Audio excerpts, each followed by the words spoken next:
ಅಶ್ವಿನಿ ಗೌಡ ಅವ್ರೇನು ಇದಲ್ಲ, ಹ್ಮ್ ಹ್ಮ್ ಅವ್ರನ್ ಮೇಲೂ ಇವ್ರು ರಕ್ಷಿತ್ ಅವರು ಕೇಳು ಅನ್ನೋದೆಲ್ಲ ಏನಿಲ್ಲ, ಎಲ್ಲ ಒಂದೇ ನಾವು. ಹೌದು. ಸಂವಿಧಾನ ಅಂತ ಬರ್ದಿರೋದು ಬಡವ್ರಿಗೂ ಒಂದೇ ಬರ್ದಿದೆ, ಶ್ರೀಮಂತರಿಗೂ ಒಂದೇ ಬರ್ದಿದೆ, ಎಲ್ಲರಿಗೂ ಒಂದೇ ಇರೋದು. ಒಂದೇ ಇದ್ದಾಗ ನಾವು ಅದನ್ನ ಪ್ರಶ್ನೆ ಮಾಡೇ ಮಾಡ್ತೀವಿ. ನಮ್ಗೆ ಅದನ್ನ ಏನಿದೆ ಅದು ಕ್ಲಾರಿಫಿಕೇಶನ್ ಕೊಡ್ಬೇಕು, ಅವ್ರು ಕೊಡ್ಬೇಕು.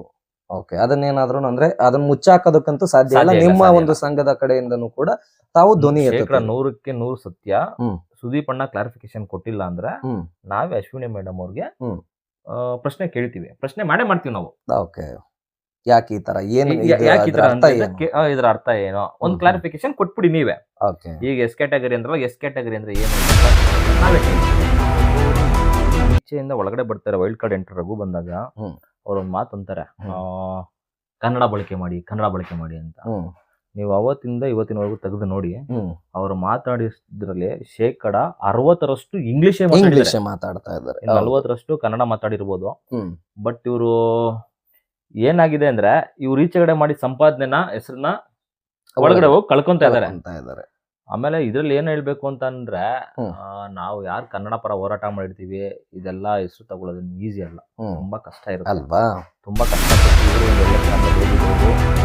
ಹೋಗಿ ಕಳ್ಕೊಂತ ಇದಾರೆ ಅಂದ್ರೆ ನಮಗೂ ಒಂಥರ ಮನ್ಸಿಗೆ ಬೇಜಾರಾಗುತ್ತೆ. ಯಾಕಂದ್ರೆ ಅವನು ಆಕ್ಟಿಂಗ್ ಮಾಡ್ತಾ ಇಲ್ಲ, ಅವ್ನು ಇರೋದನ್ನೇ ತೋರ್ಸ್ಕೊಂತ ಇದ್ದಾನ ಅಷ್ಟೇ. ಜನಗಳು ಅಲ್ಲಿರೋರು ಆಕ್ಟಿಂಗ್ ಮಾಡ್ತಾನೆ ಅಂತ ಹೇಳ್ತಾರೆ, ಇಲ್ಲ ಅವ್ನು ಇರೋದ್ ಏನು ಹೆಂಗಿದ್ದಾನೆ ಹಂಗೆ ತೋರ್ಸ್ಕೊಂತ ಇದಾರೆ ಇಲ್ಲಿ ಅವರು. ಆಮೇಲೆ ಅವರು ತುಂಬಾ ಕಷ್ಟಪಟ್ಟು ಬಂದಂತ ವ್ಯಕ್ತಿ, ಅವರು ಏನಿದಾರೆ ಅಂತ ತೋರ್ಸ್ಕೊತಾರೆ. ಅವರು ಈಚೆಗಡೆಯಿಂದ ಒಳಗಡೆ ಹೋಗಿರೋದೇ ಅವ್ರು ಕಾಮಿಡಿ ಮಾಡ್ತಾರೆ ಅನ್ನೋ ವಿಚಾರಕ್ಕೆ. ಇವ್ರೇನೋ ಇದನ್ನ ಕಾಮಿಡಿ ಮಾಡ್ತಾನೆ, ನಮ್ಗೆ ಹರ್ಟ್ ಆಗುತ್ತೆ ಅಂದ್ರೆ ಇವ್ರು ಮಾತಾಡೋದು ಹರ್ಟ್ ಆಗೇ ಆಗುತ್ತೆ ಅವ್ನಿಗೂ ಅಲ್ವಾ. ಅದನ್ನ ಸೈಡ್ ಇಟ್ಟು ಅವ್ನ ಕೆಲಸ ಏನಿದೆ, ಅವ್ನು ಏನ್ ವಿಚಾರಕ್ಕೆ ಹೋಗಿದ್ದಾನೆ, ನನ್ನ ಸ್ಥಾನ ಎಲ್ಲಿಂದ ಎಲ್ಲಿಗೆ ಹೋಗಿದೆ, ಅದನ್ನ ಮೇಂಟೈನ್ ಹೆಂಗ್ ಮಾಡ್ಬೇಕು ಅಂತ ಮೇಂಟೈನ್ 100% ಮಾಡ್ತಾರೆ. ಆ ಹುಡುಗಿ ಏನ್ ಹೇಳುತ್ತೆ ಅದನ್ನ 4 ಜನ ಕೇಳ್ಬೇಕಷ್ಟೇ. 4 ಜನ ಹೇಳೋ ಮಾತನ್ನ ಹುಡುಗಿ ಕೇಳೋಷ್ಟು ತಾಳ್ಮೆ ಇಲ್ಲ. ಹಾಗಾಗಿದೆ. ಯಾರಾದ್ರೂ ವಾಪಸ್ ಅದನ್ನ ಹೇಳಕ್ ಬಂದಾಗ, ಮೊನ್ನೆ ಯಾರ್ಯಾರ್ದು ಯಾವ ಸ್ಟೆಪ್ ಅಲ್ಲಿ ನಿಲ್ಸಿದಾಗ ಇವ್ರು ಹೇಳ್ತಾರೆ, ಇಲ್ಲ ಅಲ್ಲಿ ನಿಲ್ಸ್ಬೇಕಿತ್ತು, ಇಲ್ಲಿ ನಿಲ್ಸ್ಬೇಕಿತ್ತು ಅಂತ. ಮತ್ತೆ ಇವ್ರನ್ನ ಅಶ್ವಿನಿ ಮೇಡಮ್ ಎಲ್ಲಿ ನಿಲ್ಸ್ಬೇಕು ಅಂದ್ರೆ ಮಾತಾಡೋದೇ ಇಲ್ಲ, ಹೊಂಟೈತ್ರ ಹುಡುಗಿ.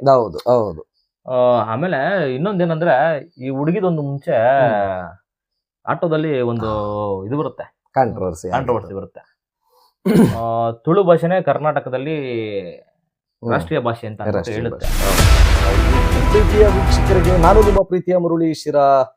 ನನ್ನ ಪಕ್ಕದಲ್ಲಿ ಕೂತಿದ್ದಾರೆ ಮಧು ಅಂತ. ಒಂದು ಯುವ ಸೇನೆ ಕಟ್ಕೊಂಡು ಏನೋ ಒಂದು ಒಳ್ಳೇದ್ ಮಾಡೋದಕ್ಕೆ ಅಂತ ಹೋಗ್ತಾ ಇದ್ದಾರೆ. ಆ ಒಳ್ಳೇದ್ ಏನ್ ಮಾಡ್ತಾರೆ ಅನ್ನೋದನ್ನ ಆಮೇಲೆ ಕೇಳೋಣ. ಈಗ ಬಿಗ್ ಬಾಸಿನ ಕೆಲವು ಮಾಹಿತಿಗಳನ್ನ, ಅಂದ್ರೆ ಅವರು ಕೂಡ ವೀಕ್ಷಿಸ್ತಾ ಇರೋದ್ರಿಂದ ಬಿಗ್ ಬಾಸ್ ನಲ್ಲಿ ಕೆಲವು ಏನೇನ್ ಮಾತುಗಳು ಬರ್ತಾ ಇದೆ, ಇನ್ನೊಂದು ಮತ್ತೊಂದು, ಅದಕ್ಕೆ ಎಲ್ಲಿ ಹಂಗೆ ಶುಗರ್ ಕೋಟ್ ಮಾಡಿ ಮುಚ್ಚುತ್ತಾ ಇದ್ದಾರೆ ಅನ್ನೋದನ್ನ ಮಧು ಅವರಿಂದನೇ ಕೇಳೋಣ. ಮಧು ಅವರೇ, ನಮಸ್ಕಾರ ಕಾರ್ಯಕ್ರಮ. ನಮಸ್ತೆ ಸರ್, ಹೇಳಿ. ಎಸ್, ಇನ್ನು ಈಗ ಬಿಗ್ ಬಾಸ್ ಅಂತ ನೋಡ್ತಾ ಇದ್ದೀರಿ ತಾವು ಕೂಡ. ಹೌದು. ಯಾವ ಸೀಸನ್ ಅಲ್ಲೂ ಇಲ್ಲದೆ ಇರತಕ್ಕಂತ ಕಾಂಟ್ರವರ್ಸಿ, ಯಾವ ಸೀಸನ್ ಅಲ್ಲೂ ಸುದೀಪ್ ಅವರ ಬಗ್ಗೆ ಮಾತಾಡದಂತ ಒಂದು ಮಾತುಕತೆಗಳು ಎಲ್ಲ ಈ ಸೀಸನ್ ಅಲ್ಲಿ ಬರ್ತಾ ಇದೆ. ಸೊ ತಮ್ಗೆ ಏನ್ ಅನ್ಸುತ್ತೆ ಇದ್ರ ಬಗ್ಗೆ? ಸರ್, ಅದೇ ನಮಗೂ ಅದನ್ನೇ ಡೌಟ್ ಇದೆ, ಏನ್ ಈ ತರ ಮಾಡಿದಾರೆ ಸುದೀಪ್ ಅಣ್ಣ. ಆಕ್ಚುಲಿ ಇದಕ್ಕೆಲ್ಲ ಧ್ವನಿ ಎತ್ತಬೇಕಿತ್ತು ಇದನ್ನ. ಈ ಅಶ್ವಿನಿ ಮೇಡಮ್ ಅವ್ರು ಏನೋ ಎಸ್ ಕ್ಯಾಟಗರಿ ಅಂತ ಮಾತಾಡ್ತಾರೆ, ಈ ರಕ್ಷಿತ್ ಅವ್ರ ಬಗ್ಗೆ. ಆಮೇಲೆ ಈ ಗಿಲ್ಲಿಗೆ ಅಮಾವಾಸ್ಯೆ ಹಿಂದೆ ಹೋಗ್ತಿದ್ಯಾ ಅಂತೆಲ್ಲ ಮಾತಾಡ್ತಾರಲ್ವಾ, ಆ ತರ ವಿಚಾರದ ಬಗ್ಗೆ ಸುದೀಪ್ ಅಣ್ಣ ಧ್ವನಿ ಎತ್ತಬೇಕಿತ್ತು. ಯಾಕೆ ಎತ್ತಿಲ್ಲ ಅನ್ನೋದು ನಮಗೂ ಡೌಟ್ ಇದೆ. ಬಟ್ ಅಶ್ವಿನಿ ಮೇಡಮ್ ಮಾಡ್ತಾ ಇರೋದು ತುಂಬಾ ತಪ್ಪು. ಅವ್ರ ಈಚೆಗಡೆ ಇದ್ದಿದ್ದಂತ ರೀತಿನೇ ಬೇರೆ, ಒಳಗಡೆ ಹೋಗಿ ತೋರ್ಸ್ಕೊಂತಾರ ರೀತಿನೇ ಬೇರೆ. ಈ ತರ ಆಗಿದೆ. ಮುಂದಿನ ದಿನದಲ್ಲಿ ಎತ್ಬೋದೇನೋ ಅನ್ನೋದು ನಂಬಿಕೆ ಇದೆ ನಮ್ಗೆ. ಅಂದ್ರೆ ಈಗಾಗಲೇ ಈ ಒಂದು ಎಸ್ ಕ್ಯಾಟಗರಿ ಅನ್ನುವಂತ ಒಂದು ಭಾಷೆ ಮಾತಾಡಿ ಅಲ್ಲಿ ಸುಮಾರು ಒಂದ್ ತಿಂಗಳು ಆಗ್ತಾ ಬಂತು. ಇನ್ನೂ ಕೂಡ ಯಾಕೆ ಸುದೀಪ್ ಅವ್ರಿಗೆ ಈ ವಿಚಾರ ಮುಟ್ಟುತ್ತಾ ಇಲ್ಲ ಅನ್ನೋದು, ಅಂದ್ರೆ ಆ ಎಡಿಟರ್ಸ್ ಏನಾದ್ರೂ ಆ ಒಂದು ಇದನ್ನೇ ಕಟ್ ಮಾಡಿದ್ದಾರಾ ಏನು, ಅಥವಾ ಸೋಷಿಯಲ್ ಮೀಡಿಯಾದಲ್ಲಿ ಈ ಲೆವೆಲ್ಗೆಲ್ಲ ವೈರಲ್ ಆಗ್ತಾ ಇದೆ, ಯಾಕೆ ಇದ್ರ ಬಗ್ಗೆ ಧ್ವನಿ ಎತ್ತುತ್ತಾ ಇಲ್ಲ? ಅದೇ ನಮಗೂ ಈಗ ಕಟ್ಟ ಕಡೆ ಪ್ರಶ್ನೆ ಅಂತಾರಲ್ಲ, ಇದೇ ತರ ಆಗಿದೆ ನಮ್ಗೂನು. ಏನ್ ಸುದೀಪ್ ಅಣ್ಣ ಇನ್ನ ಮಾತಾಡಿಲ್ವಲ್ಲ ಅನ್ನೋದಕ್ಕೆ ನಮ್ಗೆ ಆಶ್ಚರ್ಯ ಆಗ್ತಿದೆ ಇದೆಲ್ಲ ನೋಡ್ತಾ ಇದ್ರೆ. ಯಾಕಂದ್ರೆ ಸುದೀಪ್ ಅಣ್ಣ ಅಷ್ಟು ಈಸಿಯಾಗಿ ಯಾರನ್ನು ಬಿಡಲ್ಲ. ಎಲ್ಲೆಲ್ಲಿ ಏನೇನ್ ನಡೆಯುತ್ತೋ ಅದನ್ನ ತೆಗ್ದು ಹಂಗಂಗೆ ಟವಲ್ ಸುತ್ಕೊಂಡು ಹೊಡಿತಾರ ಅವ್ರು. ಅಂತ ವಿಚಾರದಲ್ಲಿ ಇಷ್ಟು ತನಕ ಬಿಟ್ಟಿದ್ದಾರೆ ಅನ್ನೋದಂದ್ರೆ ಅದೇ ನಮ್ಗೆ ಒಂಥರ ನಂಬಕ್ ಆಗದಿರೋದು. ಸುದೀಪ್ ಅಣ್ಣ ಒಂದ್ ಕಡೆಗೆ ಬಿಟ್ಟಿದ್ದಾರೆ ಅನ್ನೋದು ಒಂದಾದ್ರೆ, ಇನ್ನು ಬರ್ತಾ ಬಿಗ್ ಬಾಸಿನ ರೀತಿ ನಿಯಮಗಳು ಅನ್ನೋದು ಒಂದು ಬರ್ತಾ ಇತ್ತು ಇಷ್ಟು ವರ್ಷಗಳ ಕಾಲ. ಯಾರಾದ್ರೂ ಏನಾದ್ರೂ ಒಂದು ಅಂದ್ಬಿಟ್ರೆ ಸುದೀಪ್ ಅಣ್ಣ ಹೊರಗಡೆಗೆ ಹಾಕಿರೋರು. ಸೊ ಈ ಬಾರಿ ಸುದೀಪ್ ಅಣ್ಣನ ಮೇಲೆನೆ ಕಂಪ್ಲೇಂಟ್ ಕೊಟ್ಟಿರ್ತಕ್ಕಂಥದ್ದು ಆಗಿದಾವೆ ಕೆಲವೆಲ್ಲನ. ಅಂದ್ರೆ ಸುದೀಪ್ ಅಣ್ಣನ ಒಂದು ನಿರೂಪಣೆ ಸರಿಯಾಗಿಲ್ಲ, ಮತ್ತೆ ಅಶ್ವಿನಿ ಗೌಡ ಅವರ ವರ್ತನೆ ಸರಿಯಾಗಿಲ್ಲ, ಅಶ್ವಿನಿ ಗೌಡ ಅವ್ರನ್ನ ಇನ್ನು ಯಾಕೆ ಇಟ್ಕೊಂಡಿದ್ದಾರೆ, ಮತ್ತೆ ಇನ್ನು ಕೆಲವು ಅಲಿಗೇಷನ್ಸ್ ಏನ್ ಬರ್ತಾ ಇದೆ ಅಂದ್ರೆ ಸುದೀಪ್ ಅವ್ರ ಮೇಲೆ, ಲೈಕ್ ಸುದೀಪ್ ಅವ್ರಿಗೆ ಈ ಏನು ಅಭಿನಯ ಚಕ್ರವರ್ತಿ ಅನ್ನೋ ಒಂದು ಪಟ್ಟ ಕೊಟ್ಟಿದ್ದು ಇದೇ ಕರ್ನಾಟಕ ರಕ್ಷಣಾ ವೇದಿಕೆಯ ನಾರಾಯಣ್ ಗೌಡ್ರು. ಸೊ ಆ ಒಂದು ಋಣಕ್ಕೋಸ್ಕರ ಸುದೀಪ್ ಅವರು ಅಶ್ವಿನಿ ಅವರ ವಿರುದ್ಧವಾಗಿ ಯಾವುದೇ ಒಂದು ಧ್ವನಿ ಎತ್ತುವಂತ ಕೆಲಸ ಮಾಡ್ತಾ ಇಲ್ಲ. ನಿಜಾನ? ಇಲ್ಲ ಈ ತರ ಎಲ್ಲ ಪಾಪ ಹೇಳೋದಲ್ಲ.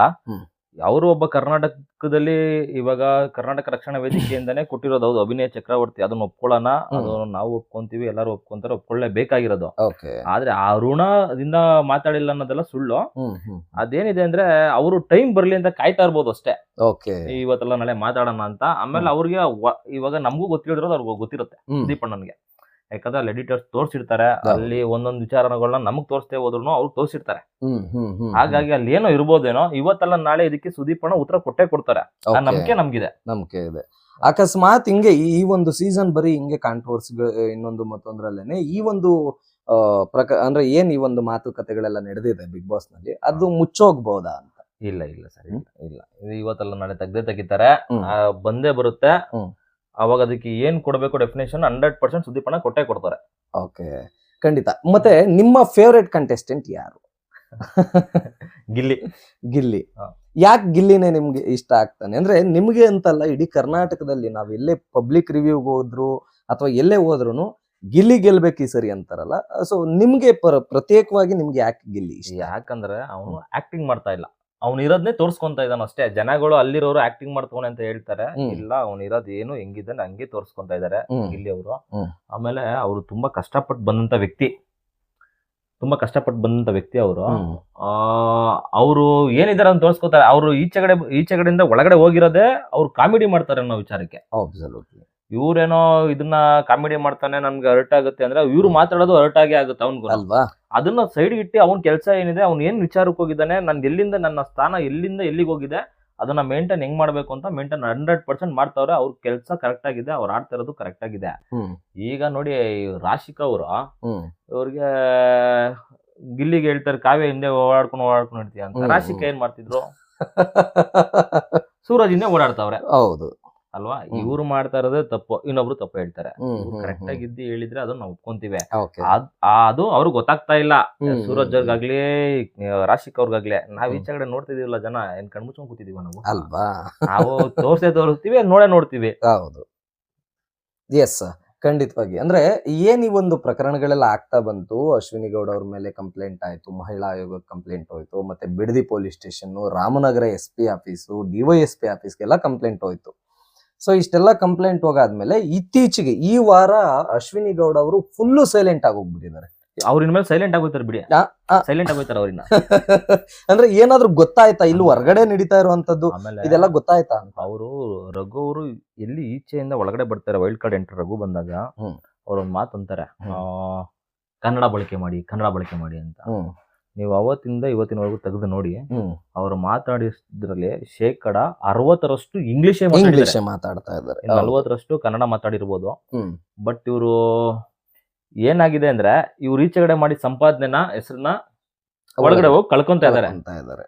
ಆಮೇಲೆ ಇದ್ರಲ್ಲಿ ಏನ್ ಹೇಳ್ಬೇಕು ಅಂತ ಅಂದ್ರೆ, ನಾವು ಯಾರು ಕನ್ನಡ ಪರ ಹೋರಾಟ ಮಾಡಿರ್ತೀವಿ, ಇದೆಲ್ಲ ಹೆಸರು ತಗೊಳ್ಳೋದು ಈಸಿ ಅಲ್ಲ, ತುಂಬಾ ಕಷ್ಟ ಇರುತ್ತೆ ಅಲ್ವಾ. ತುಂಬಾ ಕಷ್ಟಪಟ್ಟು ಇವರು ಒಂದ್ ಒಳ್ಳೆ ಸ್ಥಾನದಲ್ಲಿ ಹೋಗಿದ್ದವರು ಈಗ ಒಳಗಡೆ ಹೋಗಿ ಕಳ್ಕೊಂತ ಇದಾರೆ ಅಂದ್ರೆ ನಮಗೂ ಒಂಥರ ಮನ್ಸಿಗೆ ಬೇಜಾರಾಗುತ್ತೆ. ಎಸ್, ಅಶ್ವಿನಿ ಗೌಡ ಅವರು ಒಂದು ಪದ ಬಳಕೆ ಮಾಡ್ತಾರೆ, ಅಂದ್ರೆ ಕಾಕ್ರೋಚ್ ಸುದಿ ಅವ್ರ ಜೊತೆಗೆ ಯಾವ್ದೋ ಒಂದು ವಿಶ್ಲೇಷಣೆ ಕೇಳೋದಕ್ಕೆ ಹೋದಾಗ ಕಾಕ್ರೋಚ್ ಸುದಿ ಅವರು, ನಾನ್ ಕನ್ನಡ ಮೀಡಿಯಂ ಅಲ್ಲ, ಇಂಗ್ಲಿಷ್ ಮೀಡಿಯಂ ಅಲ್ಲಿ ನಾನು ಓದಿದ್ದು, ನನ್ ಕನ್ನಡ ಗೊತ್ತೇ ಇಲ್ಲ ಅಂತ ಹೇಳ್ತಾರೆ ಅಶ್ವಿನಿ ಗೌಡ ಅವರು. ಸೊ ಇವರೊಬ್ರು ಅಂದ್ರೆ ಇಂಗ್ಲಿಷ್ ಮೀಡಿಯಂ ನಲ್ಲಿ ಓದಿದ್ದವರು, ಇವ್ರಿಗೆ ಕರೆಕ್ಟ್ ಆಗಿ ಕನ್ನಡ ಗೊತ್ತಿಲ್ಲ, ಕನ್ನಡ ಪದಗಳ ಅರ್ಥ ಗೊತ್ತಿಲ್ಲ ಅಂತ ಹೇಳುವಂತ ಅಶ್ವಿನಿ ಗೌಡ ಅವರು ಬೇರೆಯವ್ರಿಗೆ ಹೆಂಗ್ ಬುದ್ಧಿ ಹೇಳ್ತಾರೆ? ಅದೇ ಈ ಮಾತು ನಾವು ಒಪ್ಪಲ್ಲ, ತಪ್ಪಿದೆ. ಅವರು ಆ ಮಾತು ಹೇಳಬಾರ್ದಾಗಿತ್ತು. ಅವ್ರು ಅಶ್ವಿನಿ ಗೌಡ ಅವರು ಆ ಮಾತು ಹೇಳಿ ತುಂಬಾ ತಪ್ಪು ಮಾಡ್ಕೊಂಡ್ರು. ಕನ್ನಡ ಗೊತ್ತಿಲ್ಲ ಅನ್ನೋದಕ್ಕಿಂತ ಇವಾಗ ಕನ್ನಡದ ಬಗ್ಗೆ ಧ್ವನಿ ಎತ್ತವ್ರು ಅವ್ರುನು. ಹೌದು, ಈಗ ಕನ್ನಡ ಗೊತ್ತಿಲ್ಲ ಅಂತಂದ್ರೆ ಏಕ್ದಮ್ ತಪ್ಪಾಗುತ್ತದೆ. ಹೌದು, ಇವಾಗ ಅದರಿಂದಾನೇ ಅವ್ರು ಗುರುತಿಸ್ಕೊಂಡಿರೋದಾಗ್ಲಿ. ಸಾರ್, ಕೋಟಿ ಅಂದ್ರೆ ಜನ ಅವರೇ ಕರ್ನಾಟಕದಲ್ಲಿ ಅಲ್ವಾ, ಕೋಟಿ ಸಂಪಾದನೆ ಮಾಡಿರೋರು ಅವ್ರೆ. ಹೆಸರು ಸಂಪಾದನೆ ಮಾಡಿರೋ ಸ್ವಲ್ಪ ಜನ ಅಷ್ಟೇ ಇರೋದು. ಅದನ್ನ ಉಳಿಸ್ಕೋಬೇಕಷ್ಟೇ ಹೆಸರನ್ನ. ದುಡ್ಡು ಹೆಂಗೋ ಒಂದ್ ನಡೆಯುತ್ತೆ ಬಿಡಿ ಸರ್, ಹೆಸರು ಉಳಿಸ್ಕೋಬೇಕು. ಮೊದಲಿಗೆ ಹೆಸರು ಇರ್ಬೇಕು. ಆ ಹೆಸರನ್ನ ಕಾಪಾಡ್ಕೊಳಕ್ಕೆ ನಾವೇನ್ ಮಾಡ್ಬೇಕು ಅದನ್ನ ಮಾಡ್ಕೋಬೇಕು. ಖಂಡಿತವಾಗಿ. ಎಸ್, ಇನ್ನು ಅದೇ ನೀವು ಹೇಳಿದಾಗೆ ಸೈಲೆಂಟ್ ಇನ್ ಮೇಲೆ ಸೈಲೆಂಟ್ ಆಗ್ತಾರೆ ಅಂತ ಅಂದ್ರಿ.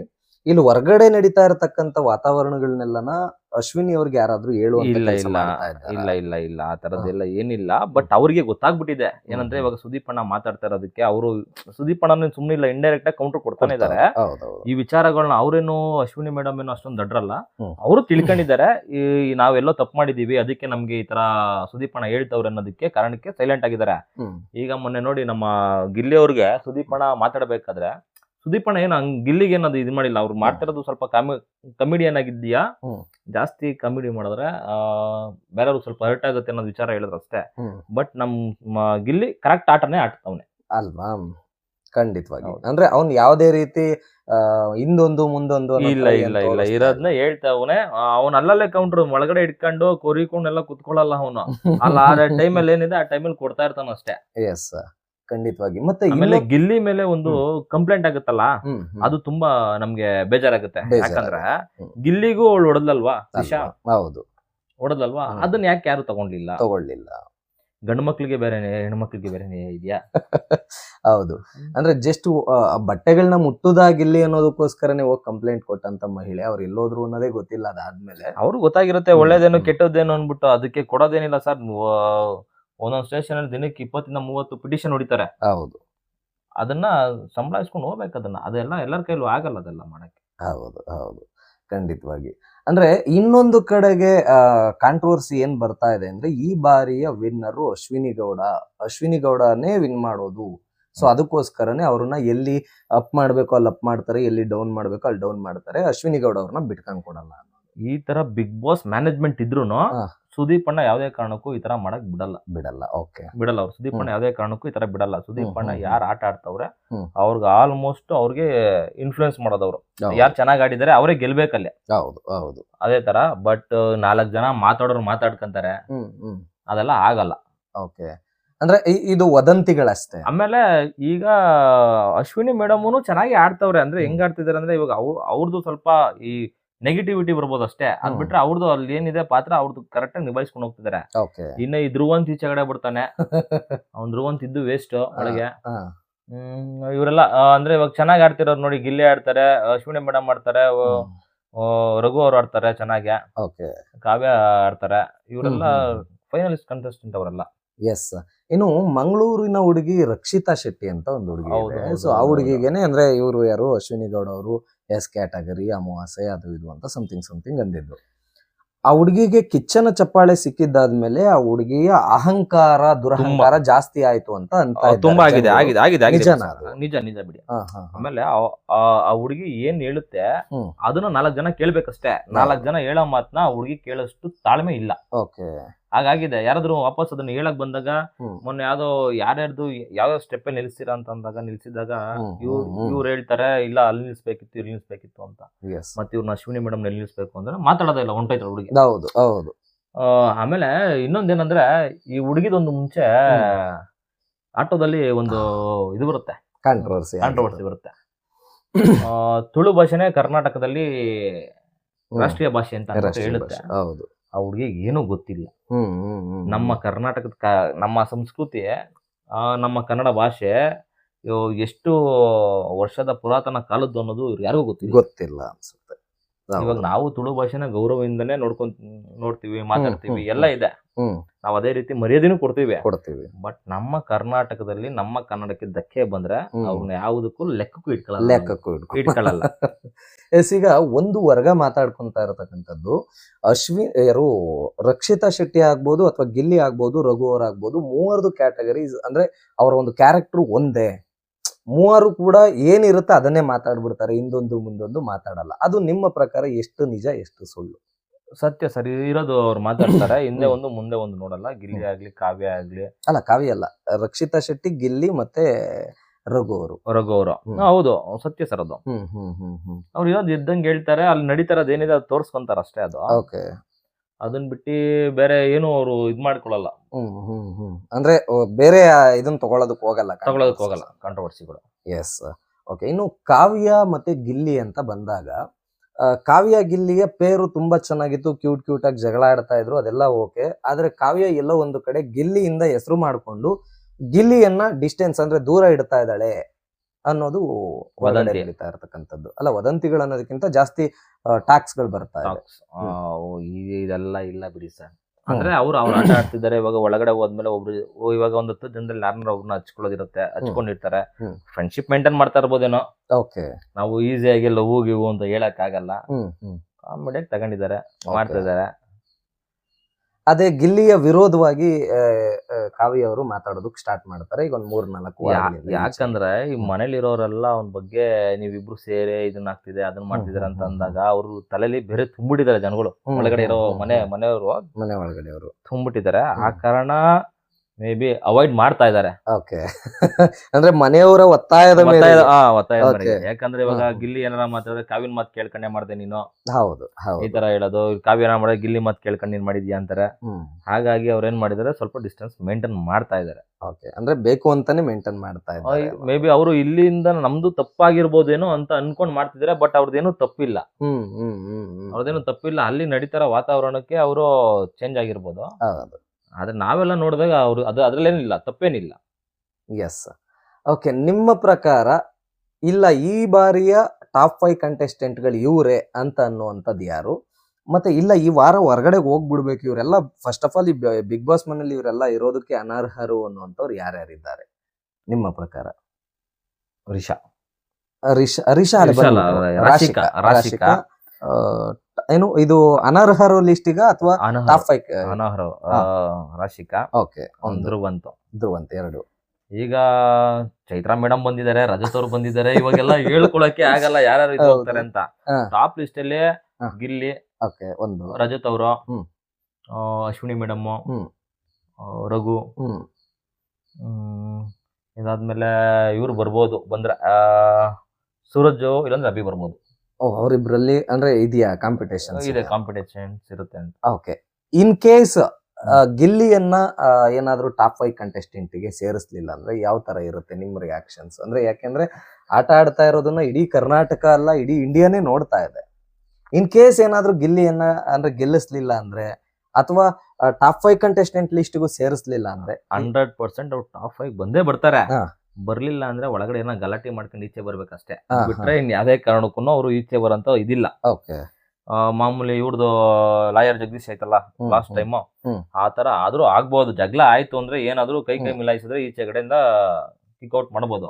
ಅದನ್ನ ಬಿಟ್ರೆ ಯಾವ್ದೇ ಕಾರಣಕ್ಕೂ ಇವ್ರು ಟಾಪ್ 5 ಇದ್ದೇ ಇರ್ತಾರೆ. ಇನ್ ಕೇಸ್ ಬರ್ಲಿಲ್ಲ ಅಂದ್ರೆ ನಿಮ್ಮ ಒಂದು ರಿಯಾಕ್ಷನ್ಸ್ ಯಾವ ತರ? ಅವ್ರ ಅಭಿಮಾನಿಗಳು ಹೇಳ್ತಾರೆ. ನೀವು ಕೂಡ ಅವ್ರ ಅಭಿಮಾನಿನೇ ಅಂದ್ರಿ. ನಾವು ನಮಗ್ ಮನಸ್ಸಿಗೆ ಬೇಜಾರಾಗುತ್ತೆ. ಬಿಗ್ ಬಾಸ್ ನಾನ್ ನೋಡೋದೇ ಇಲ್ಲ. ಗಿಲ್ಲಿ ಈಚೆ ಬಂದ್ಬಿಟ್ರೆ ನಾವ್ ಬಿಗ್ ಬಾಸ್ ನೋಡೋದೇ ಇಲ್ಲ. ಬೇರೆ ಅದ್ರ ವಿರುದ್ಧವಾಗಿ ಏನು ಬೇರೆ ಆಕ್ಷನ್ಸ್ ಏನು ತಗೊಳಲ್ಲ ಅಂದ್ರೆ ಯಾವ ತರ ಆಕ್ಷನ್ ತಗೊಳಕಾಗುತ್ತೆ ಸರ್ ಇದ್ರಲ್ಲಿ ನಾವು? ಬಾಳ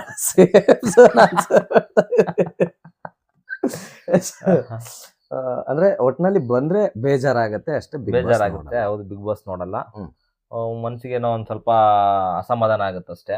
ಸುದೀಪ್ ಅಣ್ಣ ಏನೋ ಸಿಕ್ಕಿದ್ರೆ ಡೈರೆಕ್ಟ್ ಆಗಿ ಒಂದ್ಸಲ ಕೇಳ್ಬೋದು, ಅಣ್ಣ ಚೆನ್ನಾಗಿ ಆಡ್ತಿದ್ರಲ್ಲ, ಯಾಕಣ್ಣ ಹಿಂಗ್ ತೆಗಿ ಈಚೆ ಕಡೆ ಹೋದ್ರು, ಕಾರಣ ಹೇಳ್ರಣ ಅಂತ. ಅದನ್ ಬಿಟ್ರೆ ಇನ್ನೇನು. ಎಸ್. ಈಗ ಕಡೆದಾಗಿ ಅದೇ ಎಸ್ ಕ್ಯಾಟಗರಿಗೆ ಅನ್ನೋ ಒಂದು ಟಾಪಿಕ್ ಬರ್ತೀನಿ. ಎಸ್ ಕ್ಯಾಟಗರಿ ಅನ್ನೋದು ಈಗಾಗಲೇ ಕಂಪ್ಲೇಂಟ್ ಆಗಿದೆ. ಇದ್ರ ವಿರುದ್ಧ ಅಂದ್ರೆ ಸುದೀಪ್ ಅಣ್ಣ ಏನಾದ್ರೂ ಈ ವಿಚಾರವಾಗಿ ಧ್ವನಿ ಎತ್ತಲಿಲ್ಲ ಅಂದ್ರೆ, ತಾವು ಕೂಡ ಒಂದು ಸಂಘ ಸಂಸ್ಥೆ ಇಟ್ಕೊಂಡಿರ್ತಕ್ಕಂಥವ್ರು, ಸಂಘ ಸಂಸ್ಥೆ ನಡೆಸ್ತಾ ಇರತಕ್ಕಂಥವ್ರು, ಒಳ್ಳೊಳ್ಳೆ ವಿಚಾರಧಾರಣೆಗಳನ್ನ ಅರ್ಪಿಸ್ತಾ ಇರತಕ್ಕಂಥವ್ರು ಜನಗಳಿಗೆ. ಸೊ ಈ ಎಸ್ ಕ್ಯಾಟಗರಿ ಅನ್ನೋದ್ರ ಬಗ್ಗೆ ಸ್ಪಷ್ಟೀಕರಣ ಏನಾದ್ರು ಅಶ್ವಿನಿ ಗೌಡ ಅವ್ರು ಕೊಡ್ಲಿಲ್ಲ ಅಂದ್ರೆ ನಿಮ್ಮ ಒಂದು ನಡೆ ನುಡಿ ಯಾವ ತರ ಇರುತ್ತೆ ಸರ್? ಈಗ ಅವರು ಎಸ್ ಕ್ಯಾಟಗರಿ ಅಂತ ಹೇಳಿದಾರಲ್ವಾ, ಅದು ಎಸ್ ಅಂದ್ರೆ ಏನಂತ ಫಸ್ಟ್ ತಿಳ್ಕೊಬೇಕು ನಾವು. ಓಕೆ. ಅದನ್ನ ಸುದೀಪ್ ಅಣ್ಣನೇ ಅವ್ರನ್ನ ಕೇಳ್ಬೇಕು, ಎಸ್ ಅಂದ್ರೆ ಏನಂತ ಕೇಳ್ಬೇಕು. ಅದನ್ನ ಕೇಳಿದ್ಮೇಲೆ ಅದ್ರ ಬಗ್ಗೆ ನೆಕ್ಸ್ಟ್ ಏನ್ ತಗೊಂತಾರೆ ಆಕ್ಷನ್ ತಗೊಳ್ಳಿ. ಒಟ್ನಲ್ಲಿ ಇವತ್ತಲ್ಲ ನಾಳೆ ಸುದೀಪ್ ಅಣ್ಣ ಅದಕ್ಕೆ ಏನ್ ಅನ್ಬಿಟ್ಟು ಕ್ಲಾರಿಫಿಕೇಶನ್ ಕೊಡ್ತಾರೆ ಕರ್ನಾಟಕ ಜನತೆಗೆ ಅನ್ನೋ ನಂಬಿಕೆ ನಮ್ಗಿದೆ. ಆ ನಂಬಿಕೆ ಮೇಲೆ ನಾವು ನಿಂತಿದೀವಿ. ನೋಡೋಣ. ಕೊಡ್ಲಿಲ್ಲ ಅಂದಾಗ ಅದು ಏನಿರುತ್ತೆ ಅವಾಗ ಆ ಟೈಮಲ್ಲಿ ಕಾನೂನು ಪ್ರಕಾರವಾಗಿ ಏನ್ ಮಾಡ್ಬೋದು ಅದನ್ನ ನಾವು ಜೊತೆಗೆ ಸೇರಿ ಮಾಡ್ತೀವಿ. ಹೌದು. ಅಂದ್ರೆ ಒಟ್ನಲ್ಲಿ ಕಾನೂನು ಪ್ರಕಾರವಾಗಿ ನೀವು ಕೂಡ ಅದಕ್ಕೆ ಸುದೀಪ್ ಅಣ್ಣ ಏನಾದ್ರು ಸ್ಪಷ್ಟನೆ ಕೊಡ್ಲಿಲ್ಲ ಅಂದಾಗ ನಾವು ಕೇಳ್ತೀವಿ, ಕ್ವಶನ್ ಮಾಡ್ತೀವಿ. ಇವಾಗ ಅಶ್ವಿನಿ ಗೌಡ ಅವ್ರೇನು ಇದೆಲ್ಲ ಅವ್ರನ್ ಮೇಲೂ ಇವ್ರು ರಕ್ಷಿತ್ ಅವರು ಕೇಳು ಅನ್ನೋದೆಲ್ಲ ಏನಿಲ್ಲ, ಎಲ್ಲ ಒಂದೇ ನಾವು. ಹೌದು. ಸಂವಿಧಾನ ಅಂತ ಬರ್ದಿರೋದು ಬಡವ್ರಿಗೂ ಒಂದೇ ಬರ್ದಿದೆ, ಶ್ರೀಮಂತರಿಗೂ ಒಂದೇ ಬರ್ದಿದೆ, ಎಲ್ಲರಿಗೂ ಒಂದೇ ಇರೋದು. ಒಂದೇ ಇದ್ದಾಗ ನಾವು ಅದನ್ನ ಪ್ರಶ್ನೆ ಮಾಡೇ ಮಾಡ್ತೀವಿ. ನಮ್ಗೆ ಅದನ್ನ ಏನಿದೆ ಅದು ಕ್ಲಾರಿಫಿಕೇಶನ್ ಕೊಡ್ಬೇಕು, ಅವ್ರು ಕೊಡ್ಬೇಕು. ಓಕೆ, ಅದನ್ನೇನಾದ್ರೂ ಅಂದ್ರೆ ಅದನ್ನ ಮುಚ್ಚಾಕೋದಕ್ಕಂತೂ ಸಾಧ್ಯ ಇಲ್ಲ. ಸಾಧ್ಯ ಇಲ್ಲ, ನಿಮ್ಮ ಸಾಧ್ಯ ಒಂದು ಇಲ್ಲ. ಸಂಘದ ಕಡೆಯಿಂದನೂ ಕೂಡ ತಾವು ಧ್ವನಿ ಶೇಕಡ ಎತ್ತುತ್ತೀರಿ. 100% ಸತ್ಯ. ಹ್ಮ್. ಸುದೀಪ್ ಅಣ್ಣ ಕ್ಲಾರಿಫಿಕೇಶನ್ ಕೊಟ್ಟಿಲ್ಲ ಅಂದ್ರೆ ಹ್ಮ್. ನಾವೇ ಅಶ್ವಿನಿ ಮೇಡಮ್ ಅವ್ರಿಗೆ ಹ್ಮ್. ಪ್ರಶ್ನೆ ಕೇಳ್ತೀವಿ, ಪ್ರಶ್ನೆ ಮಾಡೇ ಮಾಡ್ತೀವಿ ನಾವು. ಓಕೆ, ಯಾಕೆ ಈ ತರ, ಏನು ಯಾಕೆ ಈ ತರ ಅರ್ಥ ಏನು? ಇದರ ಅರ್ಥ ಏನೋ ಒಂದು ಹ್ಮ್. ಕ್ಲಾರಿಫಿಕೇಶನ್ ಕೊಟ್ಬಿಡಿ ನೀವೇ. ಓಕೆ, ಈಗ ಎಸ್ ಕ್ಯಾಟಗರಿ ಅಂದ್ರಲ್ಲ, ಎಸ್ ಕ್ಯಾಟಗರಿ ಅಂದ್ರೆ ಏನು ಅಂತ ಕ್ಲಾರಿಫಿಕೇಶನ್ ನಾವೇ ಕೇಳ್ತೀವಿ ಅವ್ರನ್ನ. ಎಸ್. ಅದೇ ಇನ್ನೊಂದು ಲಾಸ್ಟ್ ಕ್ವಶನ್, ಈ ಬಿಗ್ ಬಾಸ್ಗೆ ಸಂಬಂಧಪಟ್ಟಂತೆ ಒಂದು ಮಹಿಳೆಗೆ ಇನ್ನೊಂದು, ಅವರು ಕೂಡ ಅಶ್ವಿನಿ ಅವರು ಕೂಡ ಮಹಿಳೆಯಾಗಿ ಏನು ಕರ್ನಾಟಕ ರಕ್ಷಣಾ ವೇದಿಕೆ ರಾಜ್ಯ ಘಟಕದ ಮಹಿಳಾ ಅಧ್ಯಕ್ಷರಾಗಿ ಇರತಕ್ಕಂತ ಅಶ್ವಿನಿ ಅವರು ಇನ್ನೊಂದು ಮಹಿಳೆಗೆ ಅಮಾವಾಸ್ಯೆ ಇನ್ನೊಂದು ಮತ್ತೊಂದು ಅನ್ನುವಂಥದ್ದು ಎಷ್ಟ್ರ ಮಟ್ಟಿಗೆ ಸರಿ, ಎಷ್ಟ್ರ ಮಟ್ಟಿಗೆ ತಪ್ಪು? ಸರಿ ಅನ್ನೋದೇನಿಲ್ಲ ಸರ್, ಎಲ್ಲ ತಪ್ಪೆ. ಅದು ಸರಿ Okay. ಅನ್ನೋದೇನಿಲ್ಲ, ಎಲ್ಲ ತಪ್ಪೆ. ಹ್ಮ್. ಈಗ ಹಂಗೆ ಅನ್ಬಾರ್ದಾಗಿತ್ತು, ಅನ್ಬಿಟ್ಟಿದ್ದಾರೆ. ಅದಕ್ಕೇನಿದೆ, ಅವರು ನನ್ಗೆ ಗೊತ್ತಿರೋ ಹಂಗೆ ಅವರು ಅದಕ್ಕೆ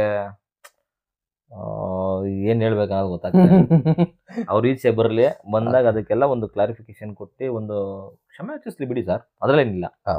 ಈಗ ಅವರು ಅಮಾವಾಸ್ಯೆ ಅಂದಿದ್ದಾಗ್ಲಿ ಅದು ತಪ್ಪು. ಅದೇ ಇವಾಗ ರಕ್ಷಿತ್ ಅವ್ರು ಏನಾದ್ರು ಅಶ್ವಿನಿ ಮೇಡಮ್ ಅವ್ರಿಗೆ ಅಂದ್ಬಿಟ್ಟಿದ್ರೆ ಅಶ್ವಿನಿ ಮೇಡಮ್ ಅವ್ರು ಸುಮ್ಮನೆ ಇರ್ತಿದ್ರಾ ಅಲ್ವಾ? ಈಗ ಹೋಗಮ್ಮ ಅಂದ್ರೆ ಅವರು ಅಷ್ಟು ಇದು ಮಾಡ್ತಾರೆ. ಹೌದು ಹೌದು, ರೆಸ್ಪೆಕ್ಟ್ ಕೊಡ್ಬೇಕು. ರೆಸ್ಪೆಕ್ಟ್ ಕೊಡ್ಬೇಕು ಅಂತ ಯಾರೇ ಇರ್ಲಿ, ಅವರು ಒಂದು ರೆಸ್ಪೆಕ್ಟ್ ಕೊಟ್ಟು ತಗೋಬೇಕು. ಈಗ ಸುದೀಪ್ ಅಣ್ಣ ಚಿಕ್ಕ ಹುಡುಗಿ ಆದ್ರೂ ಅದೇ ರೆಸ್ಪೆಕ್ಟ್ ಕೊಡ್ತಾರೆ, ದೊಡ್ಡವರು ಅದೇ ರೆಸ್ಪೆಕ್ಟ್ ಕೊಡ್ತಾರಲ್ವಾ? ಅಂತ ಅಷ್ಟು ಹೆಸರು ಮಾಡಿರೋಂಥವ್ರೆ ಕೊಡ್ತಾ ಇರ್ಬೇಕಾದ್ರೆ ನಾವು ಇವರೆಲ್ಲ ಯಾ ಲೆಕ್ಕ ಸರ್ ಅಲ್ವಾ? ಎಸ್, ಖಂಡಿತವಾಗಿ ಬಹಳ ಚೆನ್ನಾಗಿ ಹೇಳಿದ್ರಿ, ಮತ್ತೆ ಅಲ್ಲೇ ಹಂಗೆ ತಿಳಿಸ್ಬಿಟ್ರಿ ಎಲ್ಲಾನು ಕೂಡ. ಎಸ್ ಸ್ನೇಹಿತರೆ, ಇದಾಗಿತ್ತು ನಮ್ಮ ಮಧು ಅವರ ಒಂದು ಮಾತುಕತೆ, ಬಿಗ್ ಬಾಸ್ ಒಂದು ಮಾತುಕತೆ ಆಗಿತ್ತು. ಎಸ್, ಇನ್ನು ನೆಕ್ಸ್ಟ್ ಅಪ್ಡೇಟಿನ ಬಗ್ಗೆ ನಿರಂತರ ಸುದ್ದಿಗಾಗಿ ನೋಡ್ತಾ ಇರಿ ನಮ್ಮ ಚಾನಲ್. ನಮಸ್ಕಾರ.